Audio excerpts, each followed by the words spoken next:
14th April 2014, Chibok was a warning. 19th February 2018, Dapchi was a warning. And Leah Sharibu became a warning that never left national conscience. 11th December 2020, Kankara was a warning. 26th February 2021, Jangebe was a warning. 30th May 2021, Tegina was a warning. 5th June 2022, Owo was a warning. The sanctuary of worship itself became a crime scene. Benue was a warning. Communities mourned. Families buried loved ones. The nation grieved. Plateau was a warning. Entire communities entered seasons of mourning instead of celebration. Deborah Samuel became a warning, not because her story was identical, but because it raised difficult questions about protection, about vulnerability, and the obligations owed by a nation to its citizens. And now, Oyo is a warning. Again. And perhaps the tragedy is not merely that Nigeria keeps receiving these warnings. The tragedy is that the warnings keep sounding familiar. And how many warnings must a nation endure before insecurity stops being treated as a recurring incident and starts being treated as the national emergency it has already become? Because there comes a point when a nation must confront an uncomfortable truth. An emergency that repeats itself often enough eventually stops shocking people. That does not make it less of an emergency. It makes it more dangerous. For the moment a society becomes accustomed to what should alarm it, the emergency acquires a new victim. Not merely those directly affected, but the national conscience itself. And once a nation begins adapting itself to fear, rather than confronting the source of that fear, it starts surrendering pieces of its sovereignty without even realizing it. This is The Mailman, a special edition in honor of all victims of circumstance and of the Nigerian state. And as we continue in our tradition by delivering truth to power, one letter at a time, this special edition therefore represents a formal address to all our security chiefs in no particular ordering, whilst recognizing and respecting all official protocols. National Security Advisor to the President of the Federal Republic of Nigeria, Malam Nuru Ribadu, the Inspector General of the Federation, Nigeria Police, IGP Tunji Disu, the Chief of Defense Staff, General Olufemi Olatubosun Oluyide, the Chief of Army Staff, Lieutenant General Waidi Shaibu, the Chief of Naval Staff, Vice Admiral Idi Abbas, the Chief of Air Staff, Air Marshal Sunday Kelvin Aneke, the Director General, Department of State Services, Mr. Adiola Oluwatosin Ajayi, and to every commander, officer, intelligence operative, security planner, and the custodians of Nigeria's security architecture. Distinguished security chiefs, you've got mail. This letter is not written in hostility or disrespect. It is written in alarm, national alarm, because a nation should not be carrying on like this.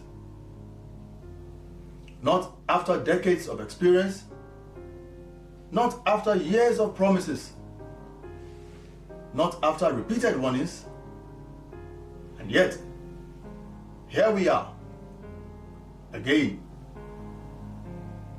Children leave home to learn and disappear into captivity. Teachers leave home to educate their wards and never return. Parents wait, families pray, and communities hope. And the nation watches another chapter being added to a story that should have ended long ago.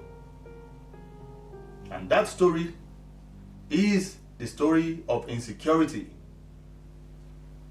And it has lingered long enough to force a difficult national conversation. Because this is no longer merely about Oyo. It is no longer merely about Chibok. It is no longer merely about Leah Sharibu. It is no longer merely about school abductions. The question confronting Nigeria today is far larger. It is whether fear is gradually becoming part of our everyday citizenship. Whether insecurity is slowly becoming normalized. Whether a nation of more than 200 million people is beginning to adjust itself to conditions that should remain unacceptable. Distinguished security chiefs, perhaps nowhere is this national discomfort more visible than in the mismanaged reality that was Leah Sharibu. Not because hers is the only tragedy, and not because hers is the only family that has suffered, but because her name became something larger than a single case. It became a question Nigeria has never fully answered to this day. When Chibok happened, the nation was shaking. The world was shaking. The outrage was immediate. The grief was profound. And Nigerians told themselves that surely this would become a turning point. Surely this would become the moment a nation drew the line. A line that could not be crossed again. Because there are certain lines a nation does not permit to be crossed without grave consequences. The abduction of school children should be one of those lines. The terrorizing of classrooms should be one of them. The transformation of education into a security risk should be one of them. Those are not ordinary crimes. They are attacks on our future. Now, governments changed. Administrations changed. Security briefings continued, and life moved on. But some questions remained. And every time another school is attacked, every time another child disappears, every time another family waits for news, the nation is forced to revisit those questions. Because what troubles many Nigerians is not merely what happened. It is a feeling that a rare national moment slipped through our fingers, a moment when the Republic might have demonstrated unmistakable resolve, a moment when the full authority of the state could have communicated that certain lines would not be crossed without consequences. Instead, warning followed warning. Incident followed incident. Headline followed headline. And over time, Chibok, Dapchi, and Leah Sharibu ceased to be only events. They became symbols. Symbols of a nation wrestling with a question it has not yet fully answered. What exactly are the lines that Nigeria refuses to permit to be crossed? And what consequences follow when those lines are crossed? Because history teaches a difficult lesson. Every line left undefended eventually invites another challenge. Every warning left unanswered eventually invites another warning. Now that is why this conversation is bigger than Chibok, bigger than Dapchi, bigger than Leah Sharibu, bigger than Oyo.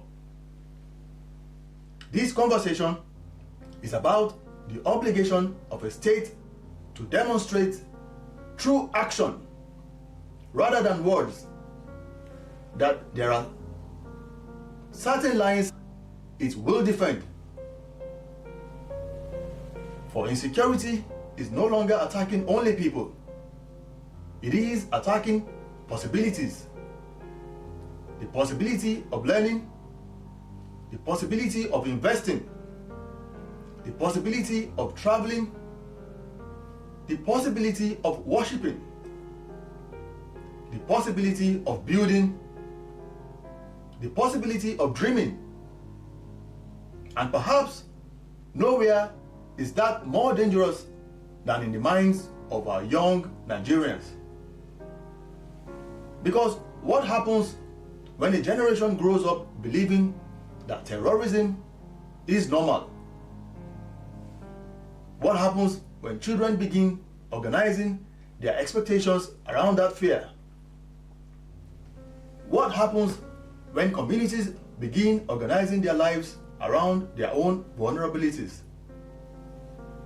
And what happens when insecurity ceases to interrupt normal life and starts becoming a part of our everyday existence? That is the danger. Not merely insecurity, but adaptation to insecurity. Not merely fear, but the casualization of fear. And perhaps that is the most uncomfortable question of all. How much has Nigeria learned to endure that it should never have had to endure in the first place? When the mailman returns next week, we shall continue this series in a 5-chapter podcast special edition and press home the import of these letters for the continued attention of all our security chieftains in the following order. The second chapter will address when fear becomes normal. The third chapter will address the meaning of protection in a republic. The fourth chapter will address the very challenge that we are faced with. And the last chapter, in chapter 5, will address the final warning, beyond warnings, and the path forward. This has been the Mailman, signing off for the people. Do stay tuned in, stay blessed, and stay safe. Goodbye now.